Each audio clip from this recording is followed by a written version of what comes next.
Welcome back to another deep dive. Today, we are cracking open something that is equal parts atmospheric mystery and psychological thriller, Oh, absolutely. with an incredibly heavy dose of historical grit. We're looking at James W. Nichol's novel, Transgression, a novel of love and war. And let me just say right off the bat, this is one of those books that really, truly earns its title. Yeah, it really does. Transgression is a word we hear a lot, but in this context, it is doing a lot of heavy lifting. It's a story about crossing lines. Right. Geographical lines, moral lines, and the very, very thin line between sanity and madness in the wake of trauma. It really is. And to get us started, I want to set the scene for you because the way this book is structured is just fascinating. We aren't just in one place. No, we're definitely not. We are straddling two completely different worlds that feel like they shouldn't even exist in the same universe, let alone the same story. It's a tale of two worlds, absolutely. And Right. the contrast is exactly where the tension lives. So picture this. Scene A. It is 1941. We are in Rouen, France. It's gray. It's damp. The cobblestones are slick with rain. You have the absolute claustrophobia of the Nazi occupation pressing down on everything. It's just heavy, heavy atmosphere. It's a world of silence and fear. And you have this 16-year-old girl, Adele Georges, walking down the street, and she is so traumatized that she's imagining the pigeons flying up from the pavement are actually severed hands fleeing from the Germans. Which is a terrifying image to start with. It sets the psychological stakes immediately. Well, it's so visceral. And then we smash cut to Scene B. A total whiplash. 5 years later, Mhm. 1946. The war is technically over. We are in rural Canada. It is blazing hot. Faking. The sun is just buzzing. We're in a dusty oat field. And there's a little girl named Jenny, and she is watching a hen peck at something in the dirt. Yeah. She thinks it's a worm or a snake, Yeah. but it's not. It is a human singer. A severed, milky white human finger. And that is the hook. You have the psychological horror of occupied Europe, where people are disappearing into the fog of war, juxtaposed with this very visceral Gothic horror in a sunny Canadian field. Exactly. And the mission of this deep dive is to figure out how these two things connect. How does the trauma of Scene A bleed into the reality of Scene B? That's the big question. We are going to unpack the concept of the outsider, the lingering shadows of conflict, and how a war that is technically finished never really ends for the people involved. And just to orient everyone, the source material we're working with today alternates between these timelines. We swing back and forth. Back and forth, yeah. One moment, you are in the tension of the Domestic Population Bureau in France, dealing with the bureaucracy of evil, and the next, you are running from a witch in the Canadian woods. It's a jarring rhythm, but it works so well to keep you off balance as a reader. So buckle up. We're going to start where it all begins, or at least where the darkness begins. France, 1941. Let's talk about Adele Georges. Adele is our anchor in the French timeline. She's 16 years old, and the text gives us this great, slightly heartbreaking character profile right away. It does. Her father, who we'll get to in a minute, used to say she had an imagination that would rival Dante's. Which is high praise, but it also suggests a capacity to imagine hell. Right, Yeah. exactly. But her mother takes a very different view. She calls Adele empty-headed. She says any absurd idea can fly in there and find a home. That dynamic is so telling of the stress the family is under. But I think it's important to note that this imagination isn't just flightiness or being empty-headed. No, not at all. It's a coping mechanism, but a dark one. You mentioned the pigeons looking like hands earlier. That comes from a specific rumor in the book, doesn't it? It does. There was this rumor sweeping the country during the first weeks of the occupation that the Germans were cutting off the hands of young French men. To make future resistance impossible. Exactly. Now, the text tells us explicitly that this turned out not to be true. It was a myth. But Adele still sees it. She walks down the street and sees hands fleeing into the sky. And that is crucial to understanding the psychological landscape here. Even though the specific atrocity, the hand cutting, was false, the feeling it represented was true. Yeah. As the author puts it, darkness had come to France, and death, and mind-numbing fear. The rumor is a manifestation of that collective psychological trauma. Why hands, though? Do you think there's a reason the collective imagination went to hands specifically? I think so. Think about what hands represent. Agency, work, embracing a loved one, pulling a trigger. Oh, wow. Yeah. By imagining the occupier cutting off hands, the population is expressing their total loss of power. They've been castrated, in a sense. They can no longer do anything. They can only be done to. That makes a lot of sense. The population is trying to make sense of a horror that is too big to understand, so they create these grotesque myths to explain their own helplessness. And speaking of helplessness, the irony of Adele's day-to-day life is just, it's crushing. She's walking through this occupied city, terrified of the Germans, hating them with every fiber of her being. But where is she going every night? To work. To a factory. Sewing seams on Wehrmacht trousers. It's devastating. She is literally stitching the uniforms of the men who are occupying her country. It is the ultimate humiliation of occupation. You don't just lose your freedom. You are forced to maintain the machinery of your own oppression just to eat. Yeah. She sits in a dimly lit room with rows of rough women sewing endless pairs of pants for the enemy. It establishes this deep sense of shame and complicity that permeates her entire narrative. She hates them, but she is feeding them. She's keeping them warm. And the reason she has to do this, the reason the family is completely destitute and she has to take this humiliating job, brings us to the central conflict of the French timeline. The missing father. Paul Georges. He's a doctor. He was serving in the medical corps. He disappeared during the German advance near ours. Now, families all over France are missing fathers, brothers, sons. It's a universal tragedy at this point. Right. But the Georges family has a very specific, very dangerous reason to be terrified. It's not just that he might be a prisoner of war. If he were just a doctor, he'd be somewhat protected. It's his politics. He was a democratic socialist? And not a quiet one. He was a supporter of Léon Blum and the Front Populaire. The text says he called the day the socialists won the happiest day of his life. Wow. He was a campaign manager. He was out there on the streets organizing. And in 1941, under Nazi rule, that is a death sentence waiting to happen. Precisely. We have to remember the Nazi ideology here, and the sources make it clear how the occupiers viewed this. They conflated everything on the left. If the Nazis look at their lists and see socialist organizer, that translates in their ideology to Bolshevik. And Bolshevik means torture and execution. It means he's a political prisoner. He has no rights under the Geneva Convention. He is seen as a cancer to be excised.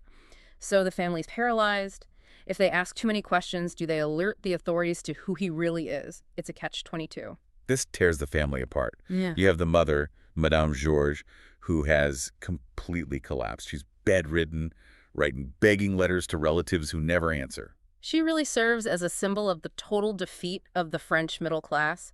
She has retreated into the bedroom, into illness, because reality is simply too much to bear. And then you have the brother, René. He's 17, just a year older than Adele. Yeah. And he is pure rage. He is. He works in a scrapyard. His hands are always black with grease. He's trying to grow a beard to look like a man. He is visceral. He screams at Adele, forbids her from going to the German authorities.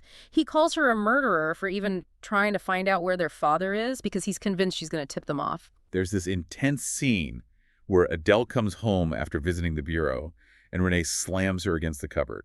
He's terrified, but it comes out as violence. He screams, he'll never come home now, and then he just breaks down sobbing. It shows the impotence of the occupied male. René wants to fight, he wants to protect his family, but he can't. He is powerless against the Germans. Completely. So he turns that aggression inward or onto his sister. He attacks the only person he can actually reach. But Adele is the pragmatic one. She goes to the bureau anyway. She knows they can't survive in limbo. Let's talk about that bureau. The Domestic Population Bureau of Information. Just the name sounds exhausting. It's the banality of evil in bureaucratic form. It's designed to be exhausting. Adele describes the monotony. Shuffling in the queue. Waiting for hours. And then you get to the desk, and it's just this wall of indifference. Or worse, false hope. The officers aren't all screaming monsters. Some are dismissive, sure. But some are polite. They say, come back in 2 weeks. Lists are incomplete. Perhaps he is in Germany.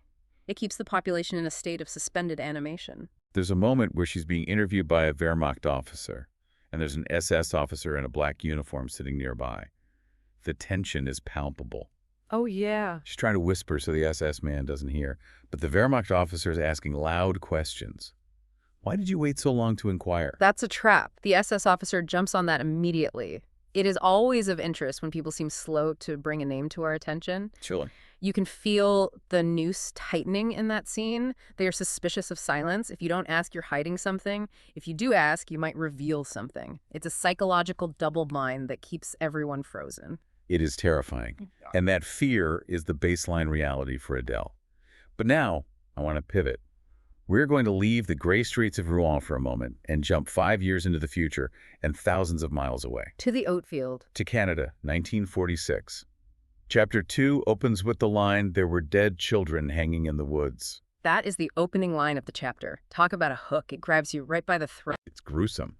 But we learn quickly that this is a story being told by Madeline, the older sister, to Jenny, our protagonist in this timeline. Right. Jenny is young, and she has a severe stutter.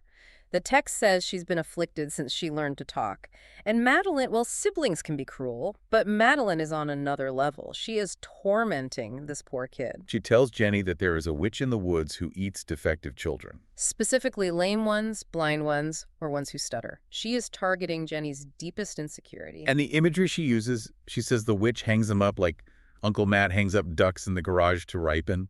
This establishes a very specific tone. Rural Gothic. We are in a sunny, peaceful country that just won the war, but the imagery is of death, decay, and predation. And for Jenny, this isn't just a campfire story. It's a real threat. She believes it. So the inciting incident here is that Jenny gets caught looking through Madeline's things, her cedar chest of private treasures. Madeline explodes, tells her to get lost. Jenny, terrified and upset, runs out into the heat. Hell's own kitchen, the text calls it. Scorching heat, buzzing sun. It's important to note the sensory environment here. It's not dark and scary, it's bright and scary. The sun is buzzing. She runs to the edge of the woods, but remembers the witch story. She's paralyzed. She can't go into the woods, so she cuts across the oat field. And that's when she sees it. The hen. A copper-colored hen pecking at something in the dirt. Jenny thinks it's a snake's belly because it's white. But the hen keeps pecking, throwing up little puffs of dust. The sensory details here are incredible. The copper-colored rustling of the bird, the sweet and repugnant smell, which Jenny compares to dead groundhogs. It grounds the horror in the reality of farm life. And then she realizes what it is. Yeah. It's not a snake. It's a puffy, milky white human finger with a blackened fingernail and a sinuous thread, a tendon attached to it. It's such a jarring intrusion of violence into this pastoral setting. Yeah. You expect a snake. You expect a rock. You do not expect a dismembered body part in a Canadian farm field. It shatters the illusion of safety that the post-war world is supposed to have. And Jenny's reaction is fascinating. She doesn't think murder. She doesn't think accident. She thinks witch. Because that's her frame of reference. To her, this object proves the story is real. The text says the finger seemed to pulse with ominous magical power. It hushed all the sounds in the world. She enters a state of magical thinking. She thinks the witch is close by, so what does she do? She doesn't run away from it. She picks it up. Well, she wraps it in weed leaves first, but yes. She puts it in her pocket. She thinks, this is so bad it makes me bad. She wants to get rid of it, maybe drop it off the train bridge so no one will know. It's that shame response again, echoing Adele in the factory. But then her father drives up in his yellow truck. And this is the moment that bridges the gap between childhood fantasy and forensic reality. She holds out the leaves, the finger rolls out, and she says, "There's a witch in our woods." And her father, he doesn't dismiss her, he stops. He sees the finger, and the text says he pushes open the door and gets out, which is an amazing thing because he usually stays in the cab. He knows immediately that a shadow has fallen over their world. So we have a missing father in France and a father confronted with a severed finger in Canada. The link between these two worlds seems to be trauma and the grotesque. And transgression. That finger is a transgression. It shouldn't be there. It has crossed a boundary from the world of the dead to the world of the living, from the world of violence to the world of peace. It doesn't belong, and its presence changes everything. Holding that thought, let's go back to France. Because while Jenny is dealing with imaginary witches, Adele is about to meet a real-life monster. Or is he? Manfred. This is where the book gets really morally complex. We are back in the queue at the bureau. Adele has been told to come back in 2 weeks. Yeah. Again. But this time, she catches the eye of a German clerk. Manfred. And he is not what she expects. The archetype of the Nazi soldier is the blonde beast, the arrogant conqueror. Manfred is described as having dark eyes, a shaved head, pale skin. He looks frail. Adele says he looks like those boys who sit in coffee houses too long and smoke too many cigarettes. He's an intellectual type, clearly. Not a warrior. He doesn't fit the propaganda image of the enemy. And there's this moment, the text calls it electricity. Adele feels it when he smiles at her. She describes it as a loneliness so directly communicated. That is such a profound line. A loneliness so directly communicated, it frightens her. She calls them Huns, rhinoceros, unknowable creatures. She needs them to be monsters to justify her hatred. But suddenly, here is a human being who is just as lonely and sad as she is. It breaks her categorization of the world. And he breaks the rules. He follows her out onto the street. He taps her on the shoulder. This is incredibly dangerous for both of them. For him, it's fraternizing. He could be disciplined or sent to the Eastern Front. For her, it's collaboration. If she's seen talking to him, she becomes a pariah. He offers her a cigarette. She refuses, but then he drops the bomb. He tells her, this office is not good. It is provincial. Paris has everything. He's giving her the keys to the castle. He tells her that the local records are incomplete, that information isn't shared. If she wants to find her father, she has to go to Paris. He is betraying the inefficiency of his own system to help her. He gives her a letter. He draws her a map. He directs her to a friend of his, Lieutenant Max Oberg. And then he says something that really throws her off balance. He says, I would like to apologize. I would like to apologize. It's such a small phrase, but it's monumental. He's apologizing for the war, for the occupation, for the fact that she has to look for her father at all. It complicates everything for Adele. She wants to hate him. She needs to hate him to survive psychologically, but he's helping her when her own government has failed her. This brings up the conflict of collaboration. We see this through Adele's friend, Simone Ducharme. The Ducharme family is the foil to the Georges family. Simone's father owns a tool and die shop, and he is making a fortune on German contracts. Simone is wealthy. She's still in school. She has velvet drapes on her windows. While Adele is eating turnip soup. Exactly. But Simone is terrified. She asks Adele, do you think there will be a price to pay? She knows that this prosperity is blood money. She knows. And when Adele tells Simone about Manfred, Simone goes into full moral outrage mode. She warns Adele that there is always a price for dealing with Germans. She's projecting her own guilt onto Adele. But Adele's response is heartbreaking. Yeah. She says, whatever the price, I'm willing to pay it. Because for Adele, it's not about money. It's about her father. She is willing to transgress the social code, to risk being labeled a collaborator if it means finding Henri Paul Louis.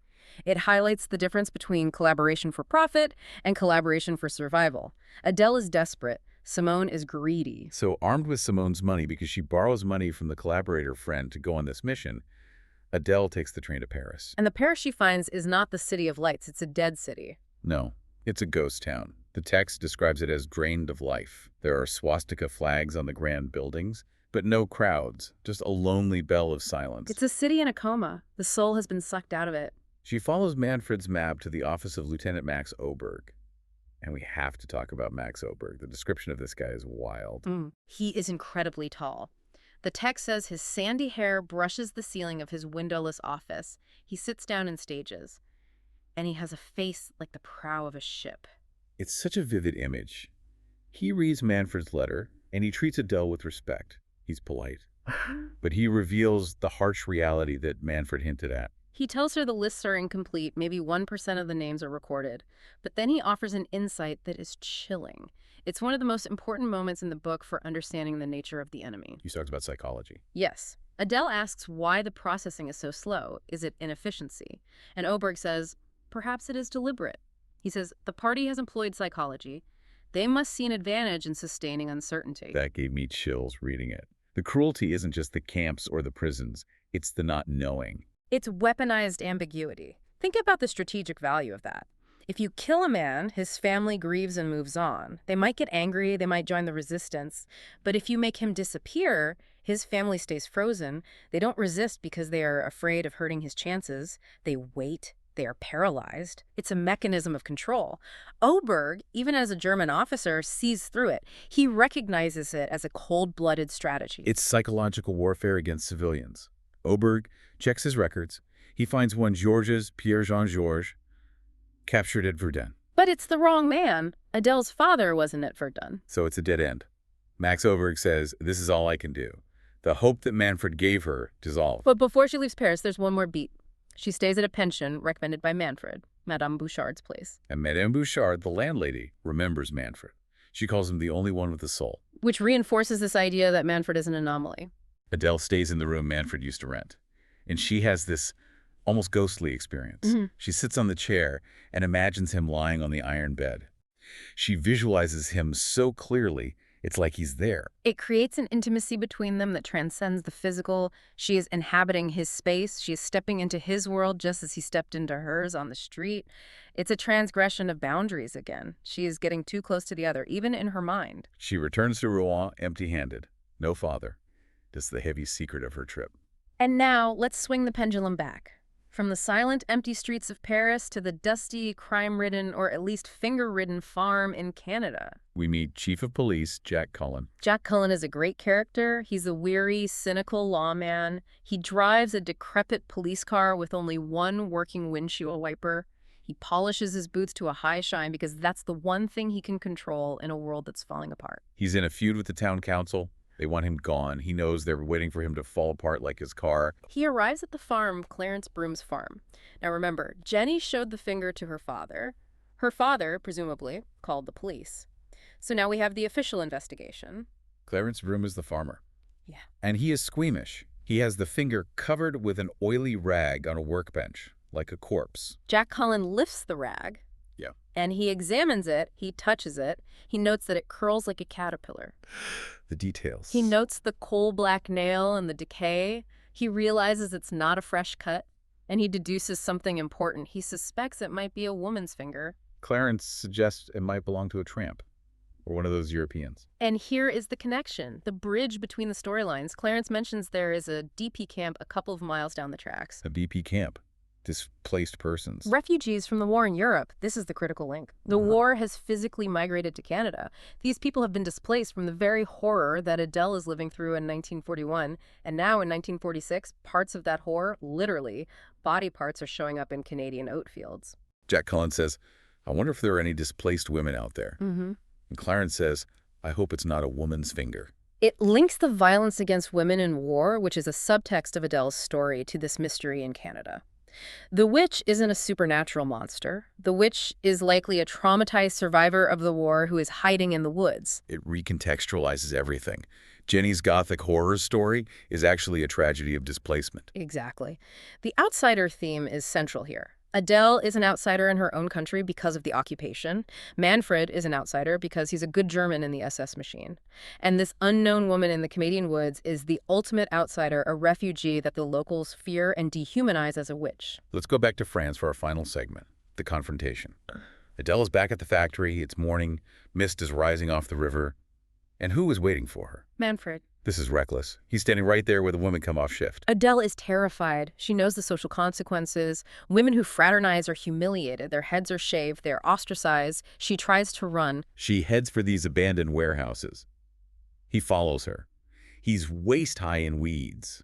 Another visual link to the weeds in the Canadian oat field, by the way. Nice catch. Yes. The weeds connect the scenes again. And they have it out. He says, I thought to buy you breakfast. It's so absurdly normal. He wants a date in the middle of an occupation.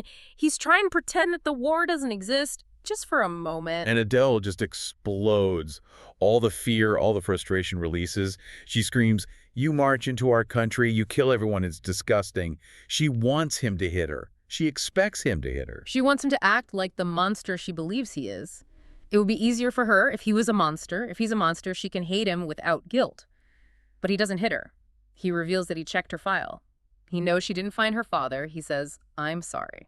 And then Adele asks him a question that changes the dynamic completely. She remembers something Max Oberg told her that Manfred was wounded. She asks, did you do it on purpose? She asks if he shot himself to get out of active duty. And the implication is huge. If he shot himself, he is a traitor to his own cause. He is just as trapped as she is. It creates a mirror image. Adele is trapped by the occupation. Manfred is trapped by the Wehrmacht. They're both victims of the same machine, standing in the weeds, trying to find a moment of humanity. But the gap is too wide. He is still the enemy. She is still the occupied. And that tension is where we leave them in this deep dive. A breakfast invitation rejected, a secret shared, and a war that continues to grind them down. It's tragic. It leaves us with no easy answers. So let's bring this all together. What does this all mean? We have Transgression as the title. Transgression means crossing a line. Germany transgressed the borders of France. Adele transgresses the social code by talking to Manfred. The witch transgresses the boundary of the woods, and that finger transgresses the boundary of what is acceptable reality. And theme of uncertainty. It's everywhere. Adele doesn't know where her father is. Jenny doesn't know what is in the woods. The bureaucracy weaponizes uncertainty. The finger is an object of uncertainty. Whose is it? Why is it there? It contrasts the desperate search for a name on a list, an abstract identity, with a tangible, nameless horror of the finger.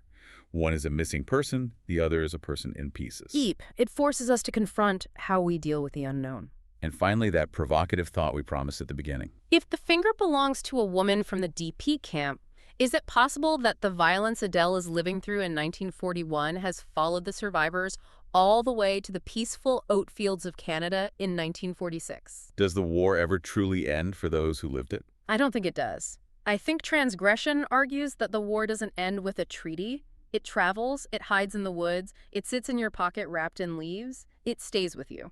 On that cheery note, no. But seriously, it is a powerful examination of trauma. Transgression by James W. Nichol. If you want a read that will stick with you, this is it. Highly recommended. Thanks for listening to The Deep Dive. We'll catch you next time.